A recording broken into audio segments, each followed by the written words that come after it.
Lopez. Hi, everyone, and welcome to part two of our webinar on franchise law. My name is Anthony Lopes. I am the managing partner of Lopes Law, LLC. You can check out our website at www.lopeslawllc.com, or you can email us at info@lopeslawllc.com as well. And we'd be happy, of course, to meet with any of you to discuss any of the issues that you're going through with your franchise organization or your franchise business, or if you're thinking about entering into franchise either as a franchisee or franchising your own business. Be happy to have a conversation with you and help you to overcome any of the hurdles that you might otherwise see in the franchise space. So this session is going to be dealing mainly with how to deal with franchise problems. We're going to be looking at this mainly from the perspective of a franchisee, and we're going to talk about both, best practices to avoid franchise problems, but also what to do when things have gotten out of control and you're faced with some major franchise issues. Okay. We'll talk a little bit about what we talked about in the first session. If you didn't attend that session, you can reach out to the SBDC to get a copy of the PowerPoint from that section or watch the recording of that session. But in that session, we largely talked about how to evaluate a franchise opportunity. So what to do with the FDD, what to do with the franchise agreement, how to find yourself a good franchise attorney that can hopefully help you to overcome some of the issues that you might be facing and help you to determine whether or not a franchise opportunity is right for you.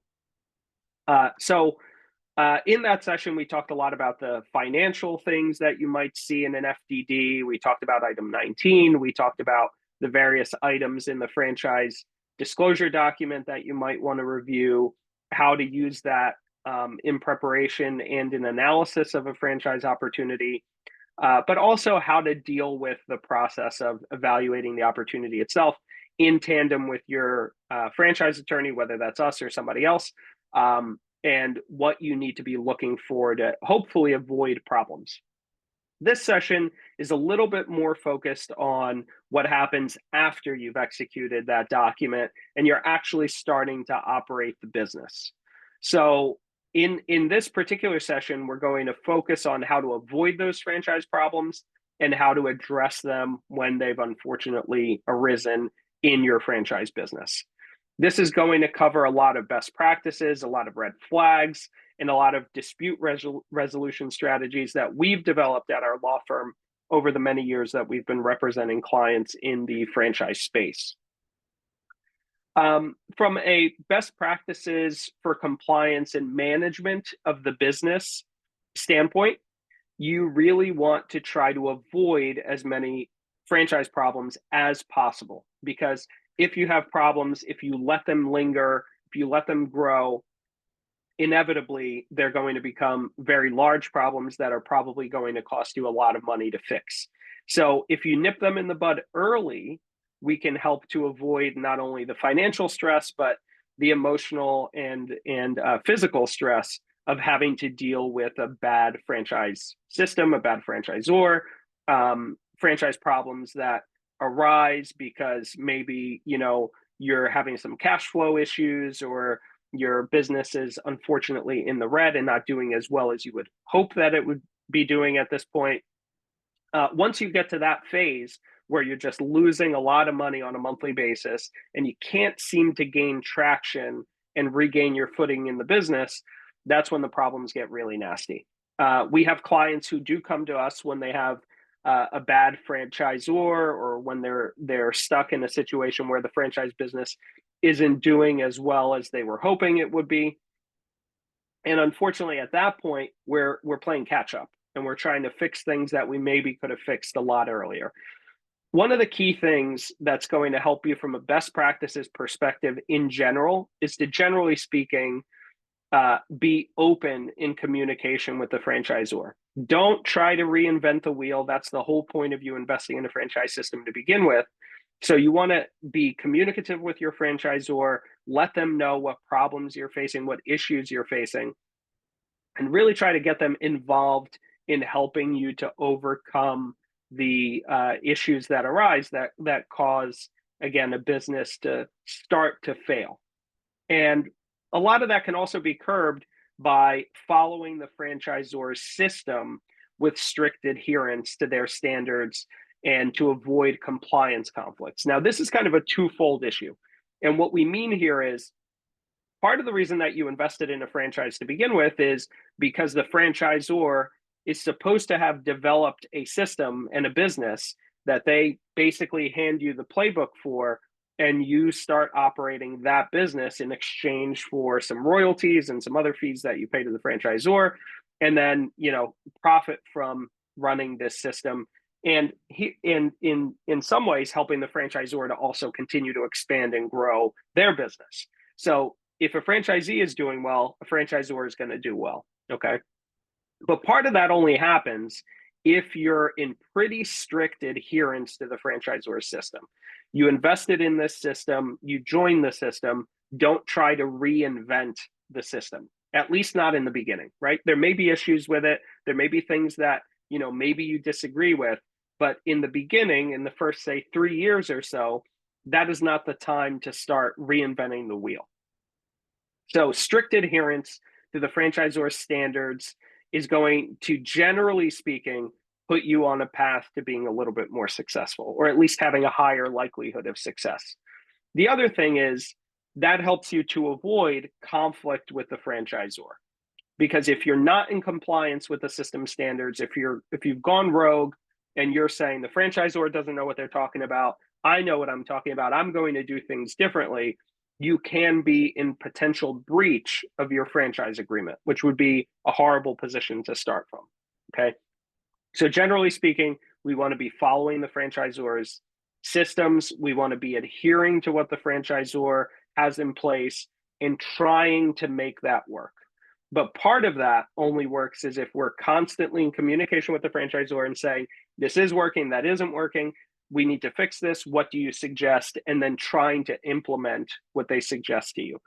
Really being, counter to the franchisor and putting yourself in an adversarial position is not going to be helpful to your franchise business.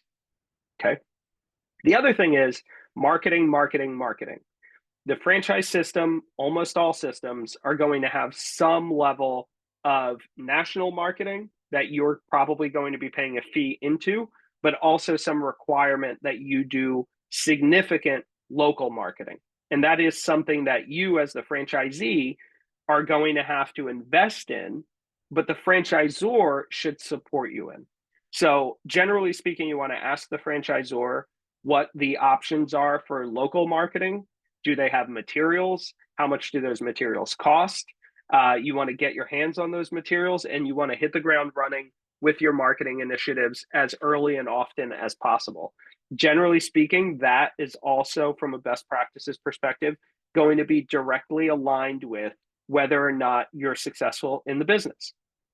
A lot of times when we see a franchisee and franchisor in conflict, it's a breakdown of communication. And then, of course, a franchisee that says, the system doesn't work, the franchisor is not supporting me, I'm not making enough money, and therefore I'm not investing in marketing. So it's kind of a chicken and egg problem, of course. If you don't have enough sales coming in, if you don't have enough revenue being generated, it can be very difficult to keep up with the requirement from a marketing perspective, from a cash flow analysis perspective. But generally speaking, you want to do your best to keep up with and stay ahead of marketing initiatives for the franchise system at a local level. The other thing you want to get used to doing, and this again also comes from the first franchise law session that we did a month ago, and that is you want to build relationships within your franchise network. You're joining a franchise system. That system is comprised of a franchisor and then lots of franchisees, hopefully. So you really want to lean on that network of other franchisees and build relationships for success. So you want to be in constant contact with other franchisees that maybe match your energy, your intention, have similar aspirations that you do, are applying similar methods to the business that you are, and you want to collaborate with those franchisees to build strong relationships so that you can share insights and you can solve common problems together. And you can also go to the franchisor as a collective and take a more collaborative approach to solving franchise problems before they happen. So building that relationship network among your co-franchisees is really critical for success. The other thing is, again, kind of within this realm of building your support network, is that open communication with the franchisor once again. We want to make sure that we're utilizing as much of the franchisor's support, leveraging their resources like training, problem solving guidance, their prior experience in the business, innovation tools that they may have available to help you as a franchisee be as successful as possible. So make sure that you're reaching out to the franchisor often, you're doing regular check-ins, you have a liaison at the franchisor that you can reach out to, connect with, and ask for advice to solve specific problems, okay? If the franchisor is not providing you with the requisite support, if you're not getting training, if you're not getting guidance, if the franchisor seems like they don't care about what you're doing in your business, that may be an early red flag of really difficult problems to deal with to come. So if you're seeing that early on, that the franchisor is not supportive or that the franchisor doesn't have the requisite resources, don't sit around waiting for something to happen. Get proactive, get involved, maybe get yourself an attorney like ourselves that can represent you collaboratively to get you back on the right path with the franchisor, okay? Now, if we start to notice that things are not going well, we're losing lots of money, we're having a difficult time getting any support from the franchisor, the materials, quite frankly, aren't up to snuff, and there's some variability there, of course. We need to start thinking about how we protect our rights as a franchisee. First and foremost, you should have a relationship with a franchise attorney and franchise law firm, because that is going to be your go-to, your lifeline to pick up the phone, call your attorney and say, hey, this is happening in my franchise. What do I do? And hopefully, if you have a good attorney and a good law firm, they're going to give you good advice about how to start proactively and collaboratively working on the solution towards the problem before things get way too far down the line and maybe aren't reparable, maybe aren't fixable. So with your attorney, you should be doing regular kind of audits, in air quotes, of your business, regularly reviewing what's going on, ensuring that the franchisor is holding up their end of the bargain and that your rights are being protected. We also need to ensure that you, as the franchisee, are compliant with the franchise agreement. The worst thing that can happen to you if things are not going well in the business is starting to fail on your obligations, failure to pay your royalties, failure to pay any fees due to the franchisor or to the system, failure to comply with the franchise agreement is going to put you in a bad position. And once you're in a bad position, it's very difficult to try to negotiate an exit from the franchise system. So if things are not going well, we need to start collaboratively working on the solution, and at the same time with your attorney, reviewing regularly what you need to be in compliance with to make sure that you don't go into breach, because that is going to take away any and all leverage that you have, and also to make sure that you're protecting your rights in preparation for some exit strategy, whether that's looking for someone to buy your business, whether that's, basically returning the business to the franchisor and just getting out with a clean break, or some other version of an exit strategy. But you need to start protecting your rights earlier in the process if things are not going well. The other thing is everything is negotiable, right? So even though you're locked into a franchise agreement, that doesn't mean, it's the end of the world if things aren't going well and you have no solutions or no outs. Talking to a franchise firm like ours, like Lopes Law, speaking with a franchise attorney like myself who has experience in negotiating a potential exit can help you to look for a easier path out rather than getting into some adversarial situation, maybe a lawsuit with the franchisor being in breach and having your agreement terminated. That's not going to be good for you. Okay. So when we do that, if you haven't had an attorney that's negotiated your franchise agreement up front, then now is the time, before things get too bad, to start discussing a potential negotiated exit with the franchisor. And we always have options, but the earlier in the process we get involved, the more options we're going to have at our disposal. So we focus on what our potential exit strategies are at the time and what we can negotiate on the way out in terms of a global release or something along those lines. Okay. As you're facing a potential exit, or you're having some problems with your franchise system, we need to identify in your current franchise agreement what your risks on the way out are in terms of exiting the business. And then depending on the type of exit, we're going to have to reanalyze what those risks are to make sure that you're protected even once you leave the business. I can tell you many horror stories of franchisees that are in a bad business situation. The franchisor is not holding up their end of the bargain, and the franchisees maybe owe hundreds of thousands of dollars in debt that they use to finance the business. And they either sell or revert the business back to the franchisor, or they sell it to a third party.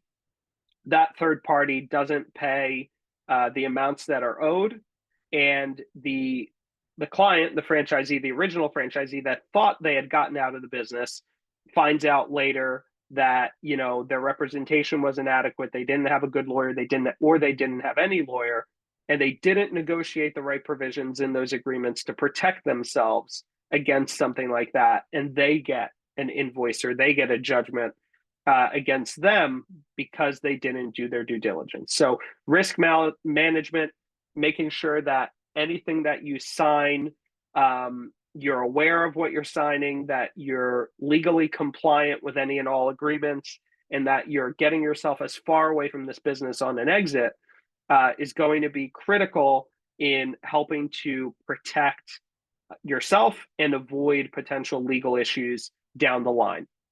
So again, we want to identify key risks in any agreements that we're signing. Hopefully you did that in your FDD and franchise agreement review with an attorney. If you didn't do that, then that's especially critical when you're exiting the business or trying to problem solve things with the franchisor, because again, you want to make sure that you're currently in compliance, that you stay in compliance while you're trying to negotiate an exit. That's the only way that you're going to have any leverage in those negotiations and discussions. I can also tell you that it can be very difficult to get out of a bad situation if you're not in compliance. Even if the franchisor is in violation of the law, you may not have all of the resources and recourse at your disposal that you would otherwise if you are in compliance. So if the franchisor is not holding up their end of the bargain, yes, it's a bad situation to find yourself in, but you need to hold up your end of the bargain as the franchisee to make sure that we maintain enough leverage to be able to negotiate proper exit from the franchise system and protect your rights throughout the process. That's going to put you in the best position. So make sure you stay compliant with your agreement. Make sure you're compliant with local laws and regulations. You want to minimize the leverage that the franchisor might have to put you in breach and potentially bring a cause of action against you. Okay. Again, if you're in the franchise already, then you may have missed some of these warning signs, but they may pop up when problems start to occur. And the earlier you catch them, the better. Hopefully you catch these warning signs before you even get yourself involved in a franchise system. But if you don't, you want to keep an eye out for these warning signs throughout the life cycle of the franchise that you're in. So overly optimistic earnings claims is the first one. I can't tell you how many times I talk to a franchisee, whether it's a prospective franchisee that's evaluating an opportunity or a franchisee that's in a bad situation and trying to get out of it, that says, well, the franchise FDD said that the initial investment was only around $50,000, but and that I was going to make X amount of money potentially a month, or that, the financials looked good in the business. But it turns out it was really more like a $300,000 or $400,000 or $500,000 investment because of all the equipment that I had to buy, or all of these other things that I needed to operate the business. And it turns out, I'm in the red for the first 3, 4, 5 years because I can't break even, because I have all this debt to pay. I have payroll to cover. I have to actually physically work in the business 7 days a week, and I wasn't expecting that. Be very cautious of overly optimistic earnings claims, but also cautious of unrealistic financials in general. Okay. You got to drill down and find out what is every single cent that I've got to spend to get this business off the ground and running. A lot of times that FDD might have some ranges, might be kind of vague. And I always tell people that you should assume that you're going to be in that top 90 to 100% of that range or more, because frankly, that's just the nature of sometimes the financial reporting that we see. If you didn't catch that before you signed the franchise agreement and before you got yourself into a system, you want to keep an eye out for that during the operations of the business. So if early on, your expectation was that the inventory that you need in terms of whatever you need to create the products or services that the franchise system offers was going to cost you X, but in reality, it's costing you 5 times X because of the supplier that the franchisor has chosen, or because of the cost of goods sold just not being accurate, those are red flags. That is a leak that needs to be fixed or plugged, because very soon, if you're all of a sudden spending 5x more on something that you didn't expect or you didn't budget for, you're going to be in trouble real fast from a cash flow perspective. The other thing is you need to budget. You need to go over these numbers. As I said, you have to drill down on what exactly the franchisor's claims are. And from those claims, what is the truth? What's the veracity of those claims? Are we actually going to only spend $75,000 to open this ice cream truck up for this ice cream truck franchise?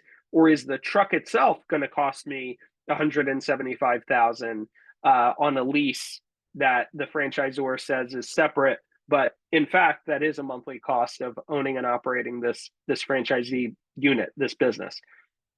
You need to be aware of those things. You need to really ask as many questions as you possibly can in your validation to make sure that this is the right opportunity for you, and really get those solid numbers so that you can budget. Most franchise businesses, just like any other business, is going to need a large initial investment, and is going to take several years to chip away at that initial investment and break even to where you're actually starting to finally make profit and that you've paid off all of your investment up to that point. That's typically going to take many years. So make sure that you work out the math, that you budget, and that you use realistic expectations and ranges on both ends of things to determine what the cash flow might be for this business. The other thing is, and this is now more so something that you're unfortunately only going to find out about when you're in the operations of the business, it's very difficult to unearth vague operational support in the validation process, although I'll talk about that a little bit. I'll kind of touch on that a little bit. But when you're in the operations of the business, if the franchisor, once you're open, basically disappears and is not really offering operational support, is not really offering answering your questions, is not really meeting their support promises, or those support promises are unclear or vague or too broad, those are major red flags in a franchise system, and you need to curb that as soon as possible. Most likely, if you're getting vague operational support, if you're not getting good training from the franchisor, if the franchisor is basically not showing up to help you to overcome those hurdles that you're facing, that is a major red flag, and you're probably going to need a lawyer sooner rather than later to hopefully collaboratively find a way to get things back on track before the train goes off the rails. Okay. If the lack of operational support is kind of popping its head up, you need to be very, very careful about how you move forward. Again, remaining compliant with the franchise system, but trying to, in a very formal way, get the franchisor back on track to offer you the support that you need. Okay. From a validation perspective, so meaning I'm looking at a franchise opportunity I'm interested in. How do I figure out whether or not the franchisor is going to offer me the operational support that I expect? We do that by doing what's called validation calls. Again, you need to go to that network of existing franchisees. You can ask the franchisor for that information, go to those franchisees and ask them hard-hitting questions about what kind of operational support they get from the franchisor. The more of those you do, the better picture you're going to have about this franchise system and whether or not the franchisor is going to be there for you when you most need them. Okay. The other thing is high initial fees without firm guarantees of what you're getting. So large upfront costs with a franchise system with few guarantees or concrete guarantees can signal an unstable franchise model. Or in other words, a franchise model that's just trying to get the cash flow in and build their own revenue without focusing on what they're actually offering in value to their franchisees in exchange for all of the fees that they're getting. So again, as a franchisee, one, if you can do this in the validation process and say, okay, I'm giving you X amount, 50,000, 75,000, 100,000, whatever it is, 25,000 as an initial franchise fee, what exactly am I getting in return? A lot of bad franchise systems that we see, the franchisor is not doing their due diligence. They're not doing market research. They're not looking into your territory specifically enough. They're just taking a fee and they're saying, we're going to give you this territory and you're going to go operate in it. That's probably a sign of a unstable franchise model and one that's probably disorganized. And most likely, going back to that second point, not going to offer you operational support. Okay. I've seen franchise systems where the franchise was effectively inoperable in large parts of the territory that the franchisee was getting, but the franchisee unfortunately didn't do their due diligence. And when the problems arose and they tried to lean on the franchisor for support, the franchisor just said, you got to deal with the local governmental authorities. And the franchisee was stuck in a very bad situation. Okay. Lots of money at risk.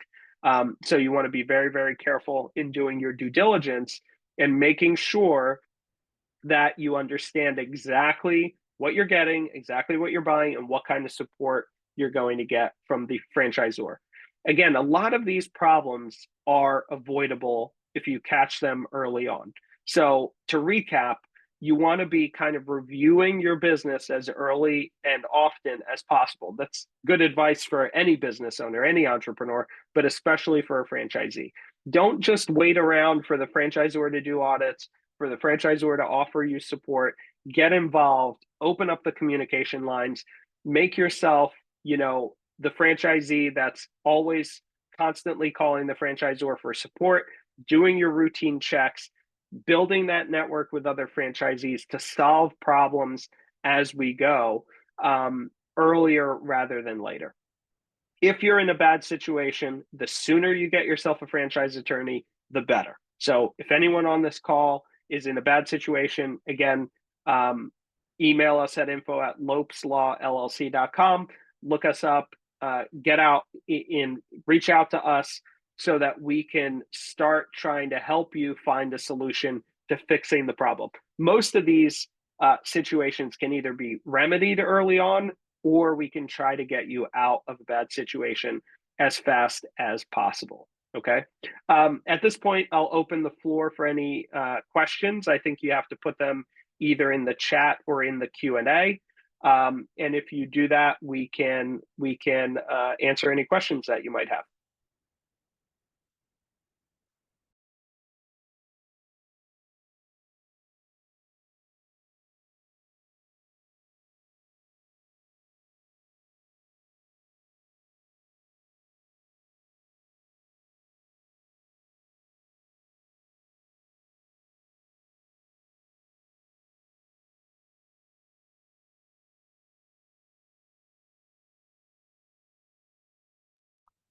Okay, if there are no questions, I guess we can end the webinar a little bit early.